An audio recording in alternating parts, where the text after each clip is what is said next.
ಕಾಂಗ್ರಾಜ್ life ಸ್ಟೈಲ್ಗೆ ಸುಸ್ವಾಗತ friends. ನೀವು ಚೆನ್ನಾಗಿದ್ದೀರ ಅಂತ ತಿಳ್ಕೊಂಡಿದ್ದೀನಿ. ನಾನು ಚೆನ್ನಾಗಿದ್ದೀನಿ ಫ್ರೆಂಡ್ಸ್. ನೋಡಿ, ಇವಾಗ ನಾನು ಮಾರ್ಕೆಟಿಗೆ ಬಂದಿದ್ದೀನಿ, ತರಕಾರಿ ಮಾರ್ಕೆಟ್ಗೆ. ನೋಡಿ ಫ್ರೆಂಡ್ಸ್, ತರಕಾರಿ ಮಾರ್ಕೆಟಲ್ಲಿ ಯಾವ್ಯಾವ ರೀತಿ ನಾವು ಒಂದು 10-15 ಮೂಟೆ ತರಕಾರಿ ಇದೆಲ್ಲ ಹಾಕ್ಕೊಂಡು, ಯಾಕಂದರೆ ಇವತ್ತು ಕ್ಯಾಂಟೀನ್ದು ಊಟ ರೂಪೇಶ್ ಇದು ಮದುವೆ ಕಾರ್ಯಕ್ರಮದ್ದು ಊಟ ಇರೋದ್ರಿಂದ ನಮ್ಮ ಓನರು ಕರ್ಕೊಂಬಂದಿದ್ದಾರೆ. ನೋಡಿ ಫ್ರೆಂಡ್ಸ್, ತರಕಾರಿ ಸಿಕ್ಕಾಪಟ್ಟೆ ರೇಟ್ ಎಲ್ಲ ಯಾವುದು ಮಾತಾಡ್ಸೋಕ್ಕಾಗ್ತಾಯಿಲ್ಲ.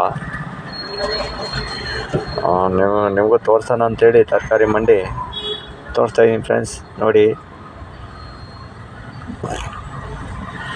ಸೌತೆಕಾಯಿ ಬಂದು 30 ರೂಪಾಯಿ kg.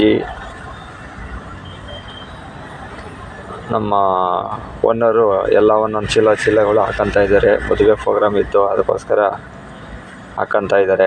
ನೋಡಿ ಫ್ರೆಂಡ್ಸ್, ನಿಮಗೂ ಇಷ್ಟವಾಗುತ್ತೆ ಅಂತ ತೋರಿಸ್ತಾ ಇದ್ದೀನಿ. ಇಷ್ಟವಾದರೆ ಲೈಕ್ ಮಾಡಿ, ಶೇರ್ ಮಾಡಿ, ಕಮೆಂಟ್ ಮಾಡಿ, ಸಬ್ಸ್ಕ್ರೈಬ್ ಮಾಡ್ಕೊಳ್ಳಿ.